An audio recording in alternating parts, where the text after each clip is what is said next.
Internet, welcome to Game Theory, taking apart Nintendo's roster one character at a time. Today on the chopping block, Bowser, the big bad of the Mario franchise and one of my all-time favorite villains. Every time we hear about Bowser, all we're told is that he's supposedly cruel and ruthless, an evil tyrant bent on conquering the Mushroom Kingdom. But is the situation really all that black and white? I mean, he does always seem to find time to invade kingdoms, start wars, and destroy galaxies. But what about his sensitive side? In Super Mario RPG and Super Mario Sunshine, he's not ashamed to cry. And as we see in Super Paper Mario, he's a lover as much as he is a fighter, excited by the prospect of straight up marrying Princess Peach. No, I would say he's not nearly as heartless as the Mario Wikia would lead you to believe. Seriously, quote, Bowser is a villain of pure evil. Wow, pure evil? I don't think anyone whose primary attack vehicle is called a clown car can be labeled as pure evil. No, I think that under his spiky, shelled exterior rests a tortured soul with a kind heart. He's like a transformer. There's more to him than meets the eye. Don't believe me? There are facts hidden in plain sight throughout the Mario series that turn Bowser into a very different character, explaining everything about his behavior, why he seems so angry all the time, and why he invades the Mushroom Kingdom and kidnaps Peach every other week. Slip on your overalls and prepare to feel bad for every time you've dumped the Koopa King into that pit of lava. Get ready, cause here we go! Let's start with the Koopalings. Larry, Morton, Windy, Iggy, Roy, Lemmy, and Ludwig von Koopa. 7 characters that create one of the franchise's longest held mysteries. For years, we all believed that they're his kids. I mean, makes sense, right? We have King Koopa, and these guys are Koopalings. They look similar. Bowser clearly trusts them enough to make them lieutenants in his military, and even grants them entire worlds to rule over in more than one invasion. But the big problem there is that, well, the Koopalings aren't Bowser's kids. At least according to Mario creator and Nintendo creative fellow Shigeru Miyamoto, who's gone on record multiple times stating that Bowser and the Koopalings aren't actually related. In an interview with Game Informer, Miyamoto said, quote, "Our current story is that the 7 Koopalings are not Bowser's children. Bowser's only child is Bowser Jr., and we don't know who the mother is," end quote. Well, that was before Miyamoto revealed that he is in fact Bowser Jr.'s mother, which, well, that was just weird. Kinda makes me question his credibility as a source. Anyway, all that probably best saved for a theory on another day, but that's as much of a first-hand source as we're ever gonna get, so let's try to make it work. What's the deal? Who are the Koopalings? It got me thinking. Look at the manual for Super Mario Bros. 3, the game where the Koopalings first appeared. The page where they're introduced literally has "These are Bowser's kids" as its headline. Then, in the story section, the Koopalings are called his 7 children, and later, Bowser's 7 kids. On page 3, Bowser himself says, "Ha ha ha, these are my 7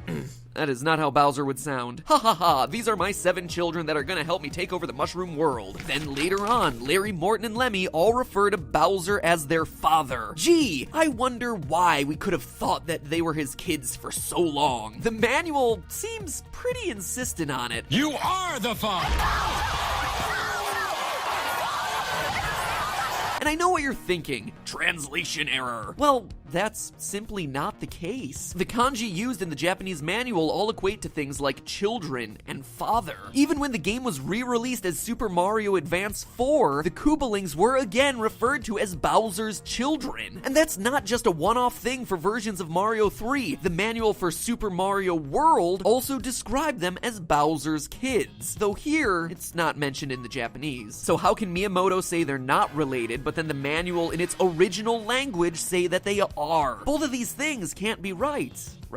Actually, they kinda can. Consider this. There's more than one way to be a father. What if they're not Bowser's biological children? They're his adopted children. You heard that right. Bowser adopted the Koopalings. I mean, think about it. Now we have a way where he's still a parent without them actually being related. Giving someone life isn't the only way of being someone's mother or father. There are other very admirable and very important ways of being a parent. Taking someone in who who's in need, supporting that person, believing in them, allowing them to ransack and rule over a desert kingdom. Those are the most important parts of parenthood. Now, I'm gonna show off my psychic skills and read your thoughts again. You're thinking this is pretty weird, right? Adoption in a video game? In a Mario game, no less. Seems like a stretch for a game with pretty minimal plot. Then again, this is the franchise that introduced the first ever transgender character into gaming with Birdo, so maybe not as extreme as it initially seems, but hold on to your butts. Are you holding on to them? Cheeks firmly in hand, good, because this actually plays into a huge part of Bowser's backstory that we've never stopped to consider. Now think about it for a second. Who are Bowser's parents? The answer to this has staggering ripple effects throughout the Mario universe. See, it's never really touched on in most of the Mario games or in other expanded universe materials, but if you look close enough, it's pretty heavily implied. Bowser is an orphan. Seems crazy, right? But is it really all that surprising? In the Yoshi's Island games, we see that baby Bowser has no parents. Instead, he's in the care of Kamek the Magic Koopa, who comes to his rescue when he's fighting baby Mario, not Father Koopa, Kamek. Whenever we see baby Bowser, he's always in a room, alone. And never once does he mention, my father's gonna get you, or I'm gonna go tell my mother when he loses, like a typical child would. Even when the fighting gets really serious, it's adult Bowser himself who travels through space and time to fight Mario and Yoshi, not some elder Koopa. And quite frankly, if this is indeed true, it would explain a lot of the behavioral issues that Bowser exhibits throughout the franchise. Let's look at the research.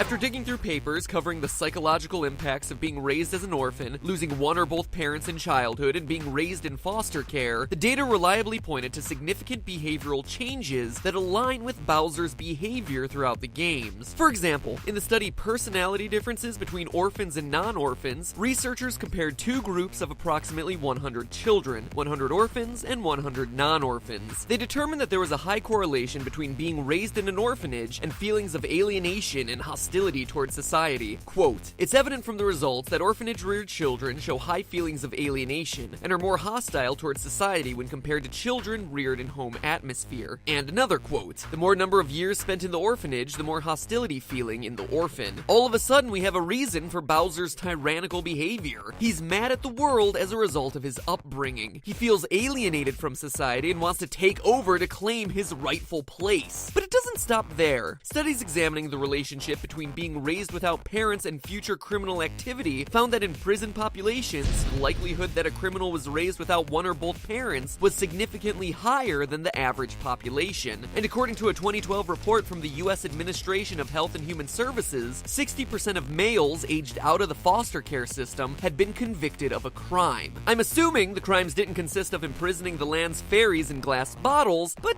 you get the connection. Bowser's anger in both childhood and adulthood, his desire for revenge, his alienation from society, and his criminal behavior can all be statistically linked to his parentless upbringing. And let me make it clear, this is research covering some cases, and these are statistical trends, not certainties. Not all orphans end up as cartoonish villains. That'd be silly. Some also end up as superheroes. It also might explain why he took the Koopalings under his wing. He didn't want them to grow up like he did. Speaking of which, it also sheds a great deal of light on Bowser's relationship with Peach. Having a woman like Peach in Bowser's life would give the adopted Koopalings and Bowser's one true biological son Bowser Jr. a full family, a father, children, and a mother. This nuclear family unit is something Bowser never had growing up, and something he might want to provide for his kids. And the games support this. Think about it. Whenever Bowser invades the Mushroom Kingdom and kidnaps Peach, what does he do? He takes Peach home to his castle and leaves his minions to manage the new real estate he acquired through his hostile takeover. Early on, he doesn't even try to kill anyone in his invasions. He spares their lives by turning the toads into bricks. You see, the people and land the Mushroom Kingdom provides are a plus, but the real prize here is Peach, because she's a person who can fill the void of mother in his familial unit. Why else would he kidnap the princess over and over again rather than, you know, the obvious answer of killing her? And the games support this conclusion. The only times we see Bowser open up emotionally involve Peach and his family. Look at Super Mario Sunshine, a game whose entire plot revolves around Bowser Jr. constantly kidnapping Peach because he thinks that she's his mama. Someone please teach this kid some basic biology. These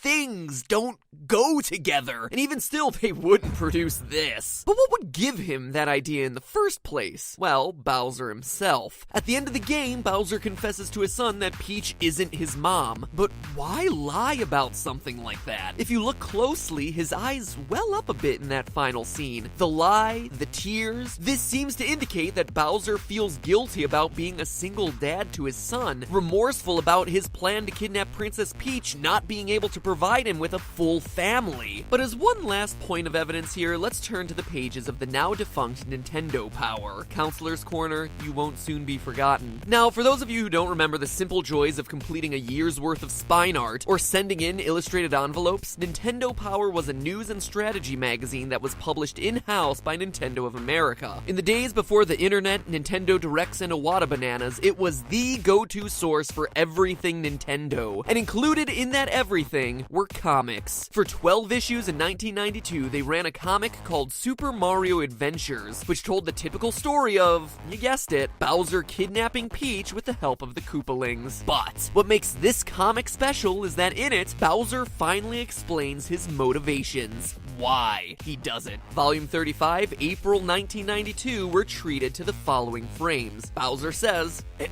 "I've done a mighty fine job of raising you kids." I don't know why I made Bowser sound like a 70-year-old smoker, but let's go with it. "But I've been thinking you need a mother, so I've proposed to Princess Toadstool." And then later that same month, the Koopalings say to an escaping Princess Peach, "Give it up, mother dearest." I don't know why I decided to make them sound like a rip-off Mickey Mouse. Like I've said in the past, impressions, not my thing. Now, I recognize it isn't canon, but this is Nintendo publishing these magazines themselves. And not only that, it was a story written by one of Nintendo's own copywriters. Is it really so hard to imagine a scenario in which conversations were held internally at Nintendo around the games, the characters, and their plots, and that those details somehow made their way, maybe not into the actual game, but into some of the supporting content promoting those games? Honestly, I think it makes sense. In short, this ties together everything so neatly. Bowser is an orphan, a temperamental child raised by a wizard doing his best. Angry and driven to regain control over his life, he becomes a powerful ruler of the kingdom. Not wanting others of his race to suffer through the pain he did, he adopts the Koopalings, mentors them, and gives them purpose as leaders in his military. Eventually, Bowser wants to give the Koopalings and Junior a complete family, and kidnaps Peach to be his wife and their mother, even going so far as to lie to his children. Bowser may be a tyrannical monarch who does some terrible things, but at his core, he's just a deeply flawed character. A lonely kid looking to piece together the family